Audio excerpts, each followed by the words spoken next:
हरीचिया भक्ता नाही भय चिंता, दुःख निवारिता नारायण, न लगे वाहणे संसार उद्वेग, जडो नेदी पांग देवराव. अतिशय सुंदर असा संत श्रेष्ठ जगद्गुरु देहू निवासी वैराग्याचे मूर्तिमंत पुतळे, संतांचा मुकुटमणी असलेले संत श्रेष्ठ तुकोबाराय यांचा 4 चरणांचा उपदेशपर असा अभंग आहे. एकदा का भक्त या स्थितीला आम्ही पोहोचलो की आम्हाला काहीच करावं लागत नाही, भगवंत आमची सगळी म्हणजे सगळी जबाबदारी घेतो, हे सांगणारा तुकोबारायांचा हा अभंग. विठ्ठल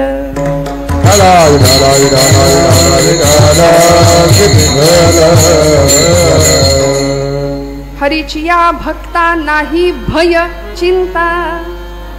ज्या तुकोबारायांनी हा अभंग आमच्या समोर ठेवलाय ते तुकोबाराय. त्यांनी ज्यांचा आदर्श आपल्या समोर ठेवला असे भागवत धर्म मंदिराचा पाया रचणारे ज्ञानराज माऊली ज्ञानोबाराय, तोही मनापासून कोसळतोय आज. विठ्ठल विठ्ठल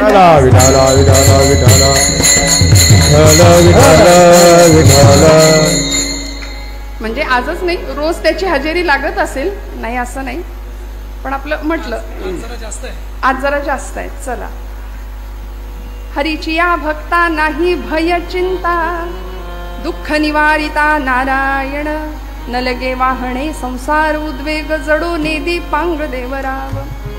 महाराजांनी ज्यांचा आदर्श समोर ठेवावा असे संत श्रेष्ठ ज्ञानोबाराय 12व्या शतकामध्ये भागवत धर्म मंदिराचा पाया रचणारे ज्ञानराज, आणि त्या ज्ञानराजांच्या पासून भागवत धर्माची ही जी इमारत अशी सुंदर उभी राहिली. अनेक लोकांनी त्याच्यावर प्रहार केले, शस्त्राचे केले, शास्त्राचे केले, निंदेचे केले, अपमानाचे केले, सगळ्या प्रकारे प्रहार करून झाले, पण तरी सुद्धा आमचं भागवत धर्माचं मंदिर असं भक्कम उभं आहे. एवढ्या वर्षामध्ये, एवढ्या शतकामध्ये त्याच्या चिऱ्याला सुद्धा तडा गेलेला नाहीये. का हो? मी नेहमी असं सांगते की अलीकडेच्या काही काळात आमच्या शालेय विद्यार्थ्यांना अभ्यासक्रमामध्ये हडप्पा, मोहनजोदडो, हो ना, अशा संस्कृतींचा इतिहास होता. उत्खनन केलं आणि त्या संस्कृती आम्हाला सापडल्या. बरोबर ना? हे मराठी मीडियमला होतं, आता कॉन्व्हेंटला नाहीये. हे सगळं आहे वा, हे सगळं उत्खनन करून आम्हाला सापडलं. एकाने विचारावं, ताई हडप्पा संस्कृती, मोहेंजोदडो संस्कृती उत्खनात मिळाल्या, हिंदू संस्कृतीचं काय आहे? तुम्ही हिंदू संस्कृती म्हणून गोडवे गाता, पण हिंदू संस्कृती कुठं आहे? मी म्हटलं, हिंदू संस्कृती अशी आहे की ती उत्खनन करून शोधावी लागत नाही, ती तुमच्या माझ्या रक्तात रोमात हाडा मासात भिनलेली आहे. या भूमीचं ज्ञानोबा तुकोबा हे रसायन होऊन बसलंय. इथली परंपरा, इथले वेद, इथली शास्त्र, इथली पुराण, इथली उपनिषद, हे सगळं सनातन धर्माचं भूषण ठरावीत, अशा सगळ्या या गोष्टी आहेत. म्हणून आज जगाच्या पातळीवर फक्त तंत्रज्ञान, विज्ञान या क्षेत्रातच नव्हे तर आध्यात्मिक क्षेत्रात सुद्धा विश्वगुरु म्हणून भारताची नोंद झाली आहे. म्हणून मला असं वाटतं की आजचा अभंगाची चाल सुद्धा देश मिश्रित रागात झाली की काय. वा वा,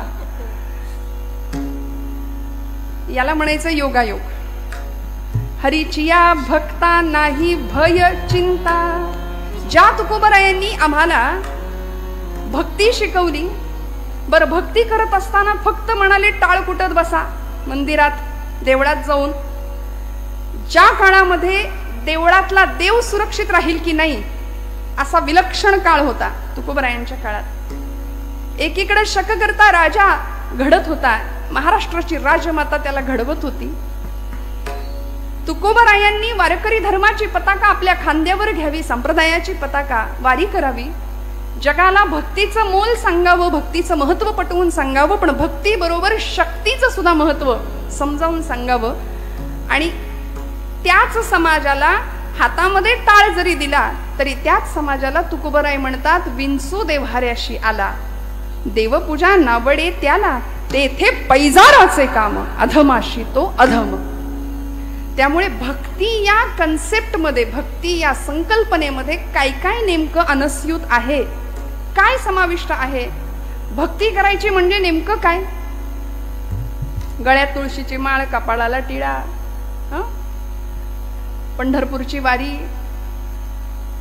ग्रंथांचं उत्तम वाचन पारायण, हरिपाठ उत्तम पाठ, देवळात बसून सतत टाळ कुटणे एवढीच भक्ती आहे का?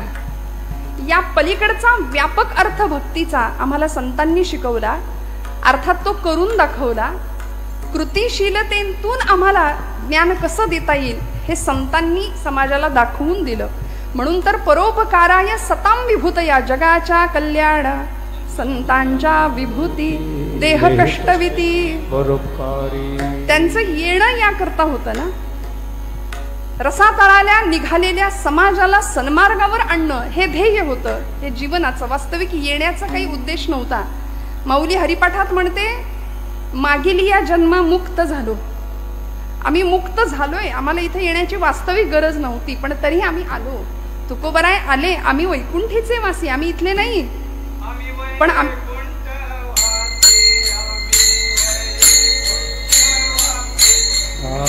वैकुंठवासी,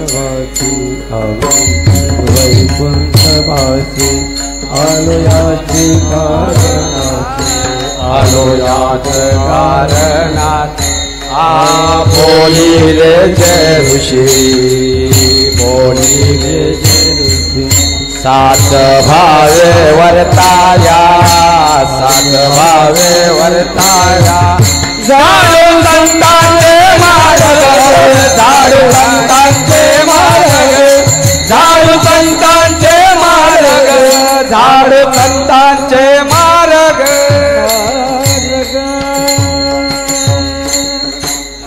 दोनची सवय आहे नेहमी, दोन काडी दोनची. बरोबर.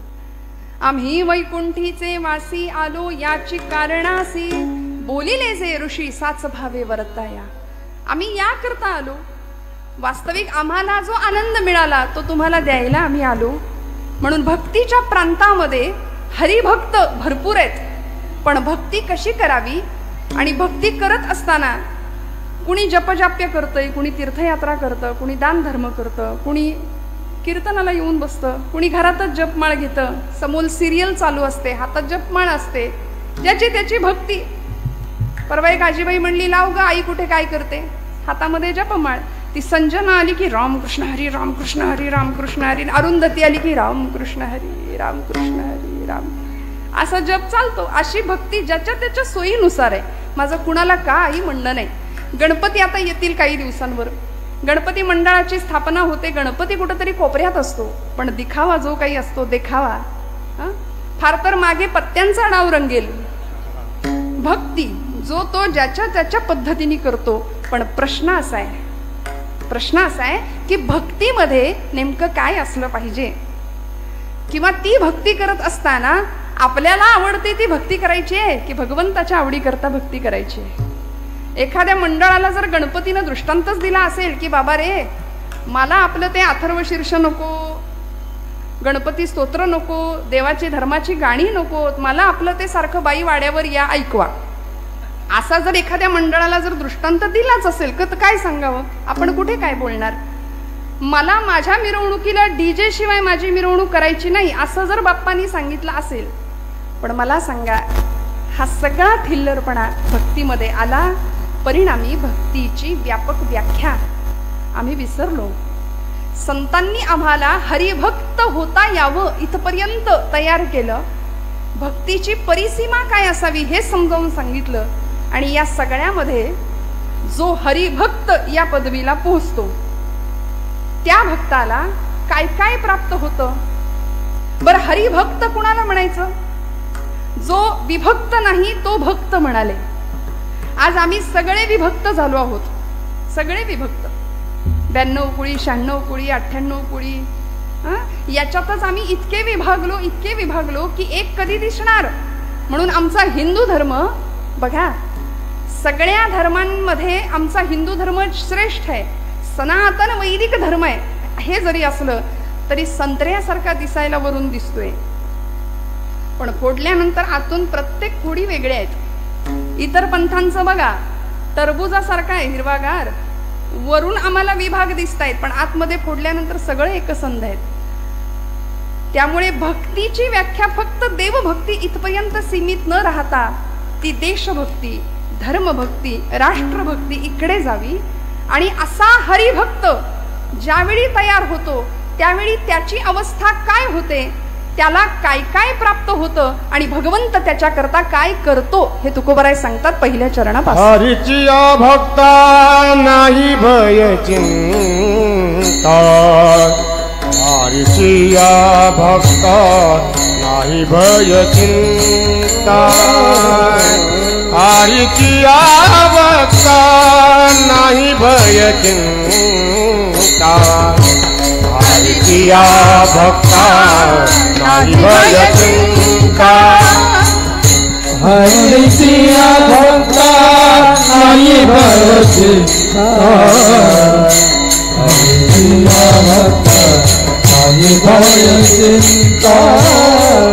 हरीचिया भक्ता नाही भय चिंता, हरीचिया भक्ता नाही भय चिंता, हरीचिया भक्ता नाही भय चिंता, हरीचिया भक्ता नाही भय चिंता, हरीचिया भक्ता नाही भय चिंता, हरीचिया भक्ता नाही भय चिंता, हरीचिया भक्ता नाही भय चिंता, हरीचिया भक्ता नाही भय चिंता, हरीचिया भक्ता नाही भय चिंता, हरीचिया भक्ता नाही भय चिंता, हरीचिया भक्ता नाही भय चिंता, दुःख निवारिता नारायणा, दुःख निवारिता नारायणा, दुःख निवारिता नारायणा, दुःख निवारिता नारायणा, दुःख निवारिता नारायणा, दुःख निवारिता नारायणा, न लगे वाहने संसार उद्वेग, न लगे वाहने संसार उद्वेग, न लगे वाहने संसार उद्वेग, न लगे वाहने संसार उद्वेग, दुःख निवारिता नारायण, दुःख निवारिता नारायण, दुःख निवारिता नारायण, दुःख निवारिता नारायण, दुःख निवारिता नारायण, दुःख निवारिता नारायण, संसार उद्वेग, संसार उद्वेग, संसार उद्वेग, संसार उद्वेग, हरीचिया भक्ता नाही भय चिंता, दुःख निवारिता नारायण, दुःख निवारिता नारायण, दुःख निवारिता नारायण, हरीचिया भक्ता नाही भय चिंता, दुःख निवारिता नारायण, दुःख निवारिता नारायण, दुःख निवारिता नारायण, नारायण, नारायण. हरीचिया भक्ता नाही भय चिंता. तुकोबरायांनी हरिभक्त या अवस्थेला आम्ही जेव्हा पोहोचतो तेव्हा आम्हाला काय लाभ होतात याचं वर्णन केलंय बरं का. हरीच्या भक्ताला भय नाही पहिली गोष्ट, आणि दुसरी गोष्ट चिंता रहित जीवन खरा हरिभक्त जगतो. तुम्ही आम्ही चिंतेत असतो कायम, तुम्ही आम्ही कायम भयग्रस्त असतो. आणि बघा तुम्ही कथा कीर्तनाला जाणारा माणूसच फार अगदी घाबरून जगत असतं, होय की नाही? आम्ही निर्भय असावं ही संतांची अपेक्षा आहे. कीर्तनाला रोज येणारा माणूस कायम लो कॉन्फिडन्स आहे, अजिबात आत्मविश्वास नाही, जीवनाकडे सकारात्मकतेने बघण्याची दृष्टी नाहीये, जीवनाचा संघर्ष पचवण्याची तयारी नाहीये. पण हरिभक्त ज्यावेळी आम्ही होतो तो भक्त भयरहित भयमुक्त जीवन जगतो. म्हणून आमच्या सगळ्या संतांची उदाहरणं बघा, चरित्र बघा. तुकोबरायांचं चरित्र घ्या. काय होतं महाराजांकडे? आम्ही सदैव सुडके, जवळी येता चोरही धाके. चोरांनी 10-100 वेळा विचार करावा यांच्या घरात जाताना जाऊ की नको. दारिद्र्य बघून आपल्याकडचंच काहीतरी द्यायची इच्छा व्हावी की काय, म्हणून चोर सुद्धा घाबरायचा तुकोबरायांकडे यायला. पण महाराज निर्भय.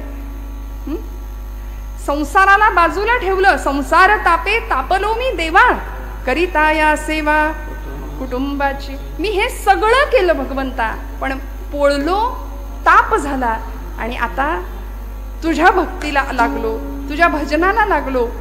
मला लोक काय म्हणतात याची मला पर्वा नाही. कोणी निंदा कोणी वंदा, आम्हा स्वहिताचा धंदा. माणसाने असं असावं बरं का, निर्भय असावं, निर्भय. नाहीतर अमुक काय म्हणेल, आता कीर्तनाला मी जाऊन बसलोय, मग माझे मित्र काय म्हणतील. ऐन 25वीत 20वीतली पोरं कीर्तनाला येताना फार विचार करतात. काय समाज काय म्हणेल, 4 मित्र काय म्हणतील आतापासूनच येड लागलं याला, निघाला कीर्तनाला. आमच्या तरुण अगदी 20-25वीतल्या मुली सुद्धा कीर्तनाला येताना थोडंसं काचकूच करतच येत असतील, मला असं वाटतं, नाही का? मनामध्ये लोक काय म्हणतील. अर्जुनाचं हेच झालं होतं की नाही हो? पण भगवंतांनी कसं सिद्ध बनवलं. कुरुक्षेत्रावर मोहग्रस्त झालेला अर्जुन भयव्याकुल स्थितीमध्ये होता. सिदंती मम गात्राणी मुखंच परिशिष्यती. माझे हातपाय गळून गेले देवा, माझ्या तोंडाला कोरड पडली, कारण माझेच आप्तिष्ट समोर आहेत. पितामह भीष्म, द्रोणाचार्य, कृपाचार्य, या सगळ्यांना मी कसं मारू, माझे भावंड समोर आहेत. हातातलं धनुष्य गळून पडावं. भगवान गोपाल कृष्ण म्हणाले, अर्जुना उठ, उचलते तुझं धनुष्य आणि सिद्ध कर क्षत्रियत्व तुझं. स्वतःला क्षत्रिय म्हणवतोस ना. हतो वा प्राप्स्यसि स्वर्गम, जित्वा वा भोक्षसे महिम. रणांगणावर धारातीर्थी पतन पावलास तर स्वर्गात जाशील, आणि जिंकलास तर राज्य तुझं आहे, लक्षात ठेव. आणि मग 18 अध्यायी गीता श्रवण करावी अर्जुनाने भगवंतांच्या मुखातनं. आणि अर्जुनाला सांगावं, अर्जुना निसंग असलेला मी, माझा संग तू केलास म्हणून या पदाला पोहोचलास. म्हणून तो भगवंतू जो निसंगाचा सांगा तू, तो म्हणे पार्था दत्त चित्तू होई आता. हे सगळं ऐकवलं, ऐकून घ्यावं लागलं अर्जुनाला, सगळं ऐकावं लागलं. आणि मग जे काही स्थित्यंतर झालं, मग जे काही परिवर्तन झालं, अर्जुनाला निमित्त केलं. आणि भगवंतांनी भारतवर्षातल्या सगळ्या अधर्माचा नाश त्या युद्धामध्ये केला. का हो?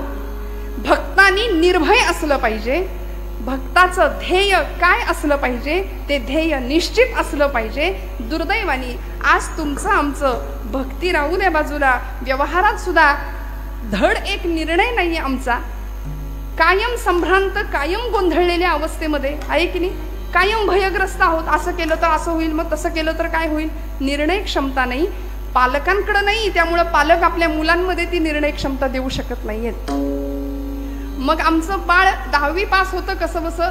10वी झाल्यानंतर, अहो 10वीला 98% पोराला जरी पडले तरी पालक विचारतात 2% कुठं गेले, विचारतात की नाही. सध्या कशाच्या मागे आम्ही लागलो. खऱ्या अर्थी निर्भय, बलवान आणि पोलादी स्नायूंचे संन्यासी मला हवेत, अशा स्वामी विवेकानंदांनी अपेक्षा केली होती. रामकृष्ण परमहंस म्हणायचे, मला निर्भय संन्यासी हवेत, तर भारतवर्षामध्ये मी काहीतरी बदल करू शकतो. आम्ही सतत भयग्रस्त आहोत, भीतीच्या वातावरणात आहोत. आजूबाजूला वातावरणही तसंच आहे. पण भक्त या पदाला आम्ही जेव्हा पोचतो, ती भक्ती ज्यावेळी फलद्रूप होते, त्यावेळी आमच्याकडे पहिला गुण येतो निर्भयता. का? कारण भगवंतावर जो आम्ही विश्वास ठेवतो तो कसा असतो. निष्काम निश्चळ विठ्ठली विश्वास पाहो नये वास आणि कांच. आता बाकी काही हरकत नाही, काहीही वाटेल ते झालं तरी आम्हाला त्याचा काही फरक पडत नाही. न मिळो खावया न वाढो संतान, न मिळो खावया न वाढो संतान, परिहा नारायण कृपा करो,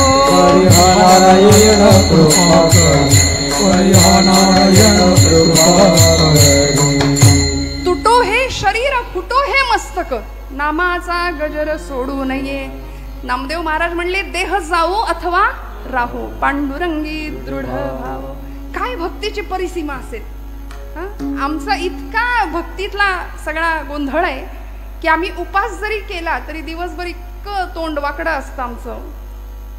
भक्ती करताना सुद्धा आम्ही किती संशयाने भक्ती करतो बघा. आम्ही कसे निर्भय होणार, आम्ही कसे चिंतामुक्त होणार. देव आहे की नाही हेच आमच्या डोक्यातनं अजून गेलेलं नाहीये. पक्क ठाम खरंच आहे का देव, नाही तर एवढे उपास तापास करतोय ते वाया जायचं. कोरोनामध्ये लोकांनी घातलेल्या माळा काढल्या की नाही, का शंका नव्हती. डॉक्टर म्हणले चांगलं चुंगलं खा, काढली माळ. का खात्री नाही. संशयात्मा विनश्यती असं भगवान गोपालकृष्ण गीतेमध्ये म्हणतात.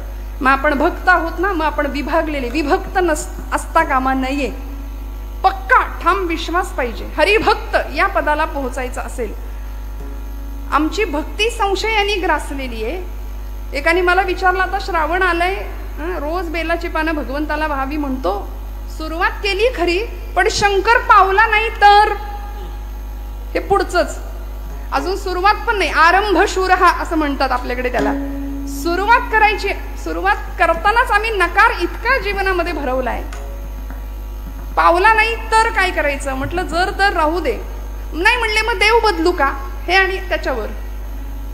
आमची उपासना भगवंताला बदलण्याकरता नाही मंडळी, स्वतःला बदलण्याकरता. अंतर्बाह्य तुमच्या माझ्या जीवनामध्ये परिवर्तन व्हावं याकरता भक्ती आहे. म्हणून म्हणतात दुर्दैव जावं याकरता भक्ती नाही करायची, दुर्दैवाचे घाले सहन करण्याची शक्ती मिळावी याकरता भक्ती आहे. विठ्ठल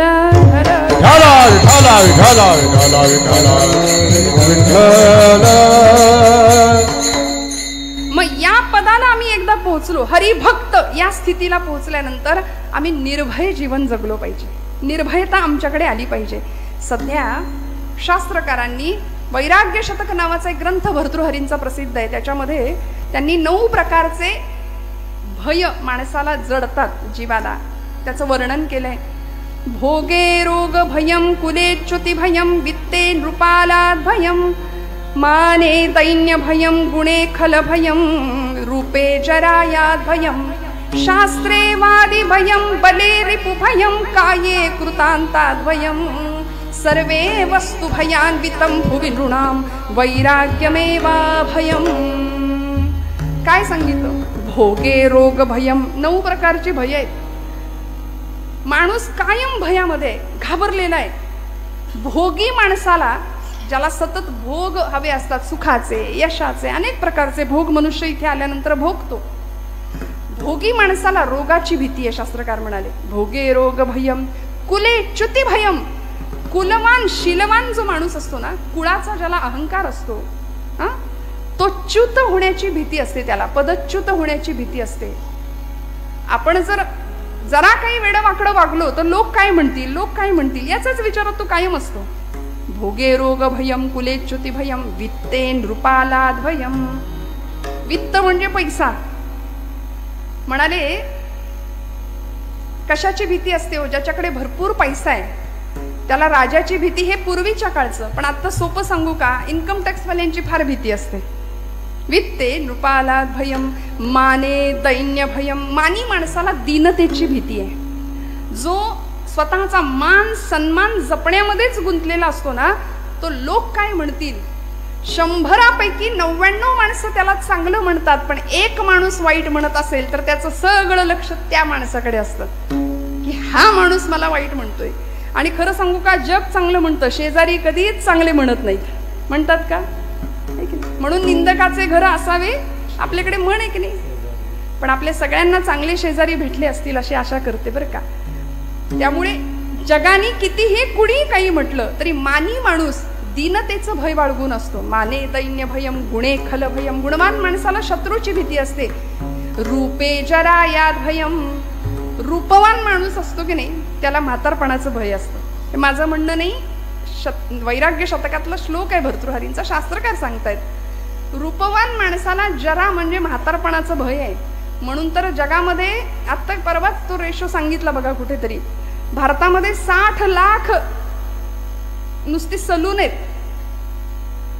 म्हणजे सौंदर्य प्रसाधनासाठी जे काही उत्पन्न भारतामध्ये जात आहे किंवा लोक त्या गोष्टीकडे जितकं लक्ष देत आहेत. रूपे जराया भयम. रूपवान माणसाला म्हातारपणाचं भय आहे. पण हे अंतिम आहे की नाही सत्य. 25व्या वर्षी जी देहाची अवस्था आहे ती 75व्या वर्षी असेल का? मान्य करावं माणसानी. आम्ही कीर्तनामध्ये बऱ्याचदा नारदीय कीर्तन, आता तुम्हाला माहिती आहे मी मागच्या वेळी नारदीय कीर्तन इथं केलं होतं. मग ते उत्सव असा असतो की सलग कीर्तन एकाच ठिकाणी असतात. मग मी एके ठिकाणी असं म्हटलं, मला राणी लक्ष्मीचं चरित्र सांगायचं होतं, झाशीच्या राणीचं. म्हटलं तरुण मंडळी जरा समोर पाहिजेत. पण मी असं म्हटलं की उद्या जरा काळे केस अपेक्षित आहेत. आज सगळेच पांढरे केस आहेत. माणसं एवढी हुशार, दुसऱ्या दिवशी सगळे डाय करून आले, हेअर डाय. सगळ्यांनी केस रंगवले. आम्ही जागच्या जागी डाय व्हायची वेळ आली. परिणाम रूपे जरायात भयम. वर्ण तिकीट पाठवले, भगवंतांनी निरोप दिलाय की बाबा झाला तुझा उत्तर रंग सुरू, आयुष्याचा उत्तरार्ध सुरू झाला 40 नंतर. मान्य करावं माणसाने. पण नाही, रूपे जराया भयम. शास्त्रेवादी भयम. शास्त्रवान शास्त्रपंडित निपुण माणसाला वादाचं भय असतं. गुणे खल भयम. गुणवान माणसाला शत्रूचं भय आहे. काये कृतांतात भयम. आणि शरीराला मृत्यूचं भय आहे. किती घाबरू नये बघा. शरीर मृत्यूने भयभीत आहे. आता येईल का उद्या येईल. कोरोनाच्या काळात आपल्याला सगळं मृत्यू असा गिरट्या घालत होता आमच्या आजूबाजूला. आमची माणसं कितीतरी गेली है की नाही. शरीराला मृत्यूचं भय आहे. काये कृतांतात भयम. पण उपजेते नाशे नाशिले पुनरपी दिसे. हे घटिका यंत्र जैसे परिभ्रमे गाजर माऊली म्हणते. तर आम्ही हे मान्य करावं आणि निर्भय राहावं. म्हणून तर तुकोबारायांना मरणाचा सोहळा करता आला. तुम्हाला मला करता येत नाही. आपण म्हणू मरणाचा कुठे सोहळा असतो का. पण महाराज म्हणतात आपुले मरण पाहिले म्या डोळा. धन्य तो सोहळा अनुपम्य. सोहळा केला. मरणा हाती सुटली काया असं तुकोबराय म्हणतात. का हो, कारण निर्भय झाले. निर्भय अवस्था प्राप्त झाली. तुम्हाला मला ती अवस्था प्राप्त व्हावी म्हणून हरिभक्ताची लक्षणं आणि भक्ताचे लाभ तुकोबराय सांगतायत. बघा तुम्ही कुठल्याही गोष्टीच्या बाबतीत आम्ही एखादी गोष्ट करायला गेलो तर आपण पहिला प्रश्न विचारतो, मग मी हे केलं तर त्याने मला काय मिळेल. हे मी केलं तर मग काय होईल, मला काय मिळेल, प्राप्ती काय, लाभ. सध्या मनुष्य सगळ्यातनं लाभ बघतो, बरोबर ना. सगळ्या गोष्टीतून आपल्याला काय मिळेल, फायदा काय मिळेल. तुकोबरायांना आमच्या सगळ्यांची ही मनोवृत्ती माहिती आहे. म्हणून म्हणले भक्ती करा, हरिभक्त व्हा, तुम्हाला काय काय मिळेल. मोठीच्या मोठी यादी सांगितली या अभंगामध्ये. पहिली गोष्ट निर्भयता तर आहेच आहे. आणि अशी निर्भयता होती म्हणून अनेक हरिभक्त भक्तीच्या प्रांतामध्ये यशस्वी झाले. नवे पांडुरंगाला, आपल्या उपास्य देवतेला आपलंसं केलं. आमची राधाराणी असेल, मीराबाई असतील, कान्होपत्रा असतील, जनाबाई असतील. जनाबाईंना तर सुळावर चढवण्याची शिक्षा सुनावली गेली नव्ह, पण निर्भय होत्या. पांडुरंगाला जाब विचारायच्या, अरे विठ्या विठ्या मूळ मायेच्या कारट्या. पुढचं फार वाईट बोलले, तिथे नाही बोलू शकत. जनाबाई का हो, हक्क होता परमेश्वरावरती. आणि जो खरी भक्ती करतो त्याचा प्रेमळ हक्क भगवंतावर असतो. तुम्ही आम्ही हक्क नाही दाखवू शकत, कारण आम्ही लबाड भक्त सगळे. आमची भक्ती म्हणजे फक्त दाखवण्यापुरती. खरं सांगू, ब्रह्मचैतन्य गोंदवलेकर महाराज म्हणतात की आपली भक्ती अशी असली पाहिजे की आपल्या घरच्यांना सुद्धा कळलं नाही पाहिजे आपला परमार्थ. इतका लपून परमार्थ पाहिजे. आपल्या शेजारच्याला सुद्धा कळलं नाही पाहिजे. आम्ही मात्र सगळीकडे दाखवत आमचा परमार्थ करतो. जनाबाईंचा परमार्थ असा होता, दळिता कांडिता तुझं गाईना अनंता. जात्यावर दळायला बसावं आणि पांडुरंगाला बोलवावं. दिशा उजळल्या गेला कोंबडा रवून,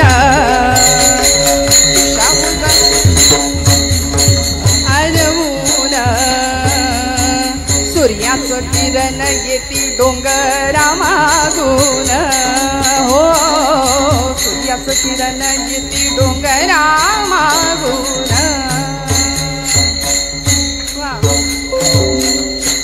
जनाई बैसली जात्यावरी दळायाला पांडुरंग सखा येई तिच्या गमदतीला घरच्या पिठाची घालू भाकर पती देवा ही गोडी अमृताची पांडुरंगा वाटे हेवा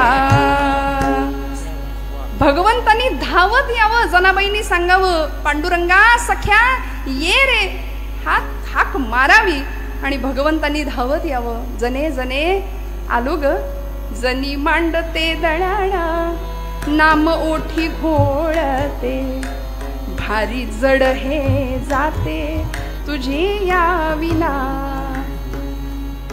पांडुरंगा संसाराचा ताप झालाय संसाराचा उद्वेग झालाय संसार म्हणजे ज्या संसारामध्ये आम्ही सुखाची अपेक्षा करतो तो संसार दुःखमुळे एवढ्यावरच थांबू नका संसारच दुःख आहे विठ्ठल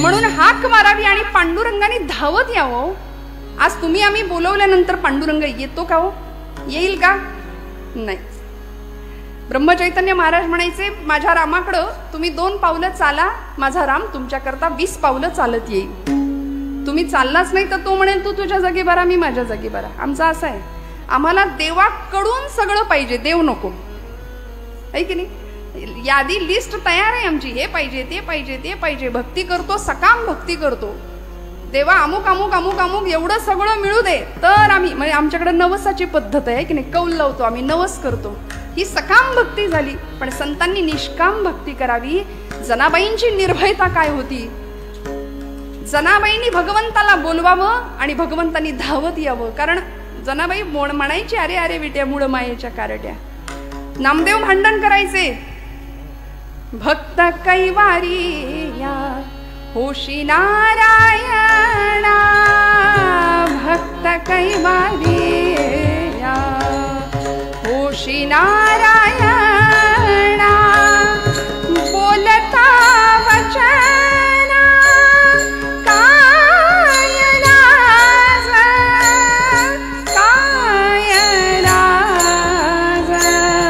पंढरी निवास सदा पांडुरंग पंढरी निवास सदा पांडुरंग नामदेव महाराज म्हणायचे तुला माझ्याशी बोलायला लाज वाटते काय रे देवा असं आम्ही बोलू शकतो का नाही का मला सांगा आम्ही सगळ्या माता भगिनी मी थोडंसं या वर्गाला बोलते की आपलं पोटचं लेकरू जर दिवसभर उपाशी असेल जेवलंच नाही तर आपल्याला किती वाईट वाटतं एकदा तरी डोळ्यात पाणी येतं की नाही आज माझ्या लेकरांनी आज माझ्या काळजाच्या तुकड्यांनी काही खाल्लं नाही किती गुंतलोय आम्ही बघा मायेमध्ये वास्तविक तोच तुकडा काळजाचा मोठा होतो लाथ मारायला पुढे मागे बघत नाही पण त्याच्याकरता आम्ही किती तुटतो किती झुरतो संत म्हणतात तेवढं झुरणं तेवढं तुटणं भगवंता करता ठेवा तरी झडझडोनी महिला निघ ये भक्तीची वाटे लाग तई पावसी अव्यंग निजधाम माझे आम्ही भगवंतासाठी कधी रडतो का हो समजा आमचं पोरग जेवलं नाही म्हणून आम्ही एखाद्या वेळी डोळ्यात पाणी येईल माऊलीचं नाव उच्चारल्यावर आमच्या डोळ्यात पाणी यावं पण ते नाही येत भगवंतापुढे नैवेद्य ठेवून आम्ही कधी रडलोय का जसं पोरासाठी रडतो तसं आज माझा देव जेवतच नाही आम्हाला वेळ कुठे आम्ही काढून घेतो लगेच खाल्लं बिल्लं तर करायचं काय त्याने आम्हाला इतकी घाई आहे भगवंता करता आम्ही रडत नाही आणि खरं सांगू का नामदेव महाराज रडले म्हणून पांडुरंग जेवला अज्ञान स्वामी रडले म्हणून रामराय जेवले ब्रह्मचैतन्य महाराज रडले म्हणून राम जेवला त्यांच्या हातनं इथे आम्ही रडणारं कुणी नाही त्याला बोलवणारं तर कुणी नाही तो तिष्ठत उभा आहे 28 युगांपासून पुन्हा कधीतरी एखादा माझा नामदेव यावा मला हट्ट करावा जेवणा करता पुन्हा कधीतरी एखादी जनाई यावी तिने मला बोलवावं तो व्याकुळ आहे, तो आर्त आहे, तो भावाचा भक्तीचा भुकेला आहे. आमचा नैवेद्य तो खात नाही. आणि खरं सांगू का, आपला नैवेद्य तो खात नाही, याच्यातच तो आपली आब राखून आहे. विठ्ठल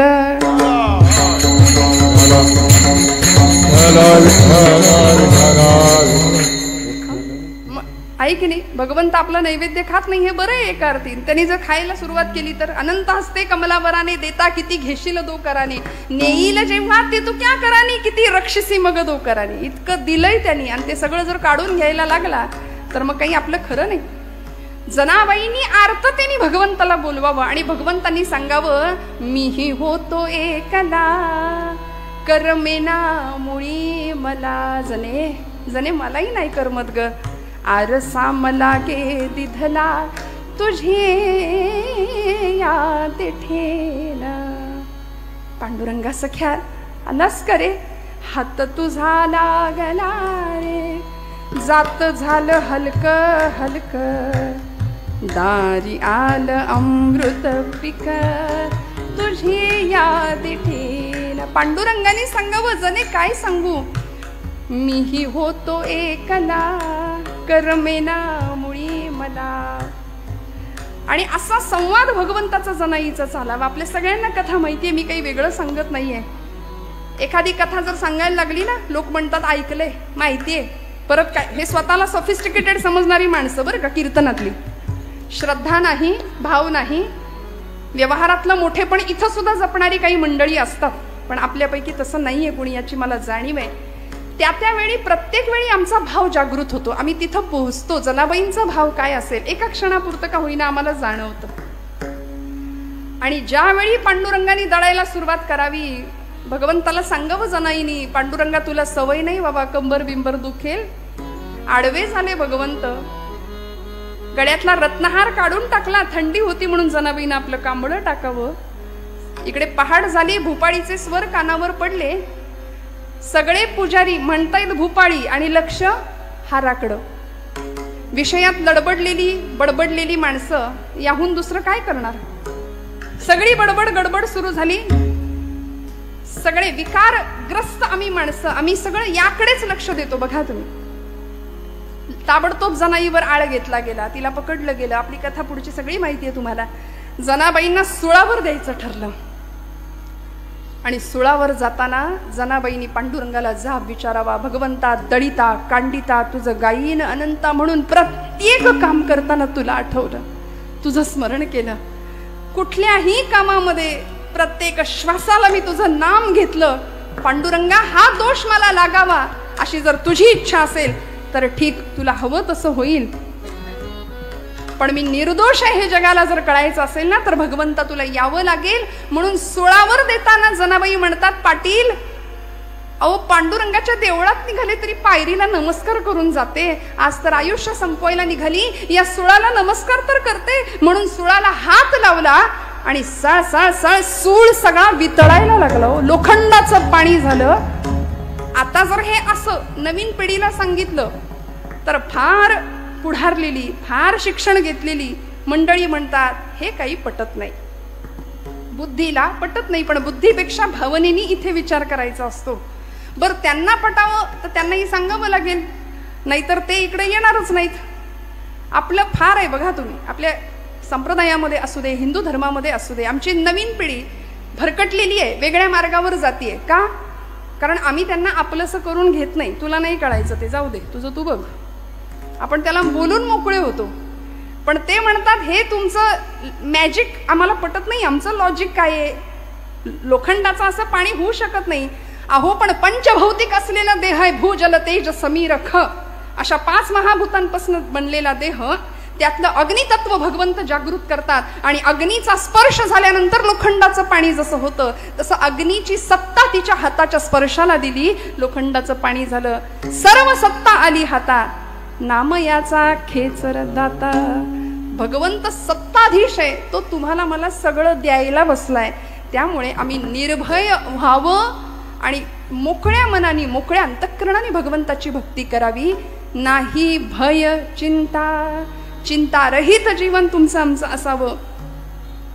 का?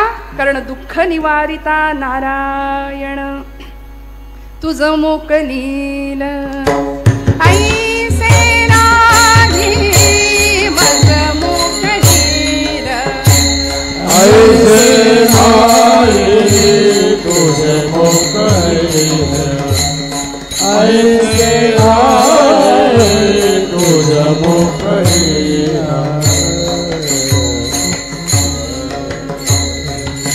सकल जीवांचा करीतो सांभाळ मज मोकलील ऐसे नाही मज मोकलील ऐसे नाही सकल जीवांचा करीतो सांभाळ तुझ मोकलील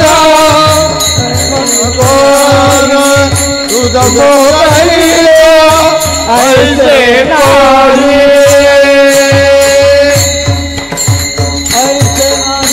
चिंतारहित असावं सकल जीवांचा करीतो सांभाळ तुझं मोकलील ऐसे नाही. का बरं आपल्याला सोडेल? कारण तो कसा आहे? दुःख निवारिता नारायण तुकोबराय म्हणतात. आणि मग हे सगळं कळायचं असेल तर आम्ही काय केलं पाहिजे? अभंगाचं दुसरं चरण. न लगे वाहने संसार उद्वेग न लगे वाहने संसार उद्वेग ताल वाजवा न लगे वाहने संसार उद्वेग न लगे वाहने संसार उद्वेग न लगे वाहने संसार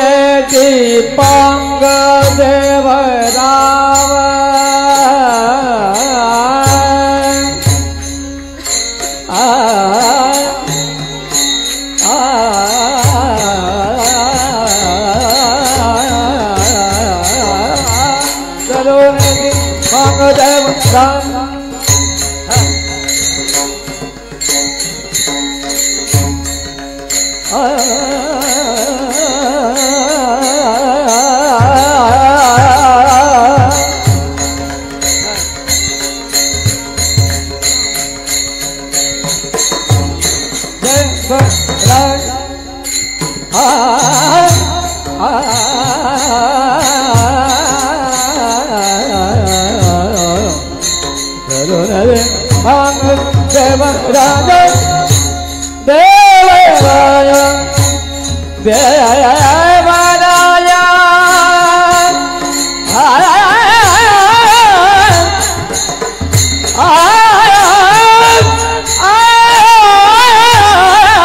जडून दीपांग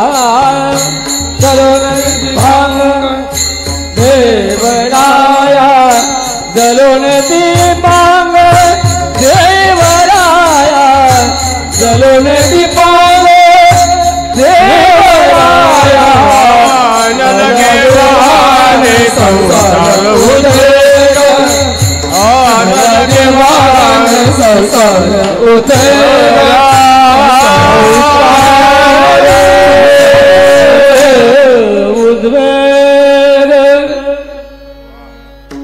नलगे वाहणे संसार उद्वेग जडोने दीपांग देवराव. तुकोबरायांनी सांगितलंय भगवंतावर एकदा विश्वास ठेवला की नाही की संसारातला उद्वेग करायची गरज नाही. नलगे वाहणे संसार उद्वेग जडोने दीपांग देवराव. भगवंत उसणं शिल्लक ठेवत नाही. कर्ज ऋण भगवंत सगळं फेडतो, व्याजासहित फेडतो. काय दिलं हो सुदाम्यानी? मुठभर पोहे दिले. ऋण तरी मुठभर पोहे त्याच्या व्याजात हे मनगरी दे. व्याज म्हणून सुवर्ण नगरी दिली. मग म्हणाले मुद्दलाचं काय झालं? मुद्दलात मुक्ती देणे ही कोण्या साहुकारीची रीत. मुद्दल म्हणून मुक्ती देऊन टाकली सुदाम्याला. भगवंत सगळं फेडतो. दरबारामध्ये दुःशासनाने केसांना धरलं होतं, फरफटत आणलं होतं. दयेची याचना करत होती आमची द्रौपदी माता. कितीतरी अर्जव करत होती, विनवण्या करत होती, भीक मागत होती रक्षणाची. द्रोणाचार्य, कृपाचार्य, अश्वत्थामा, पितामह भीष्म एकापेक्षा एक बलाढ्य महारथी पांडव प्रतापी होते, पण तरी सुद्धा नाही कोणी धावलं लज्जा रक्षणासाठी. दोन्ही हात सोडून हात उंचावले आणि भगवंताला सांगितलं, हे भगवंता, हे माधवा, हे अनंता, हे मधुसूदना, धाव म्हणून. आणि भगवंतानी सगळं ऋण जडोने दीपांग देवरावा. नाही सोडलं, नाही ठेवलं, सगळं फेडून टाकलं. एका चिंधीचं ऋण सहस्रपटींनी वस्त्र पुरवलं द्रौपदीला त्या परिस्थितीमध्ये. आज आम्ही भगवंताचे भक्त म्हणवतो, वारसदार म्हणवतो, स्वतःला हरिभक्त म्हणवून घेतो, पण भगवंताचे हे गुण सुद्धा तुमच्या माझ्यात आले पाहिजेत याचा विचार आम्ही करत नाही. महाराज म्हणले, नलके वाहणे संसार उद्वेग. ज्या संसाराला तुम्ही आपलं आपलं आपलं कवटाळून बसलाय तो संसार वास्तविक तुमचा नाही. ते सगळं इथं राहायचंय. आम्ही असे बांधावर उभे राहतो आणि येणाऱ्या पाहुण्याला सांगतो, ते झाड दिसतंय का, तो डोंगर दिसतोय, तिथपर्यंत सगळं माझं. ती वसुंधरा माता, ती धरणी माता हसते तुमच्यावरती, म्हणते याचा पंजा सुद्धा हेच म्हणायचा, याचा आजा सुद्धा हेच म्हणायचा. हे सगळं अहंता आणि ममता या दोन गोष्टी अत्यंत घातक आहेत, मी आणि माझं. यामुळे संसाराचा उद्वेग झाला. संसाराला आम्ही आपलं म्हणून बसलं. दुःखमय असलेला संसार फक्त दुःखाला कारण ठरला आणि आम्ही दुःखी झालो. वास्तविक जो प्रपंच आपलाय त्या प्रपंचामध्ये सुख आहे का हो? गेले 2 पती पत्नी, 65-70 वर्षाचं वय होतं. आजीचं वय 65 आणि 70चे एक वयोवृद्ध आजोबा. कुठे गेले? कोर्टात गेले. वकिलाला म्हणाले घटस्फोट पाहिजे. वकील म्हणले आता थोड्यासाठी कशाला, झालं ना तुमचं आयुष्य, संपत आलं, एवढे दिवस एकत्र राहिला आणि म्हातारा बाबा आता तुम्ही घटस्फोट का मागताय? नाही म्हणाले, ही म्हातारी काही सुखाने जगू देत नाही. म्हणजे संसार इतका केला तरी सुद्धा प्रपंचामध्ये सुख नाही. नाही म्हणे तरी सुद्धा मला सांगा घटस्फोट का मागताय? आता किती दिवस राहिले, छान मजेत घालवा, छान एकत्र गुण्या गोविंदांनी संसार करा, उरलेला जो काही आहे तो. नाही म्हणाले, पहिल्या दिवसापासून हिने मला त्रास दिलाय. म्हणाले वकील म्हणले काय त्रास दिलाय? अहो मिळेल हातात वस्तू, जे भांड मिळेल, लाटणं असू दे, उलटणं काय असेल ते फेकून मारते म्हणले मला. मग म्हणले इतके वर्ष सहन केलं तुम्ही, सहन नाही केलं, आता नेम लागायला लागलाय म्हणले. विठ्ठल विठ्ठल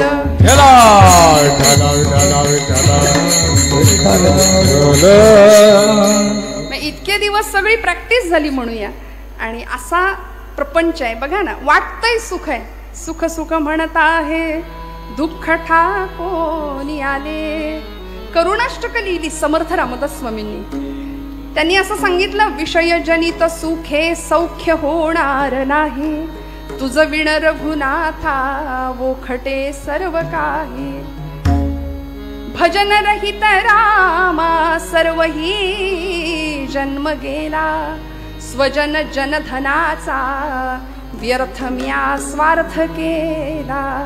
रघुपती मती माझी आपुलीशी करावी, सकळ त्यजुनी भावे कास तुझी धरावी.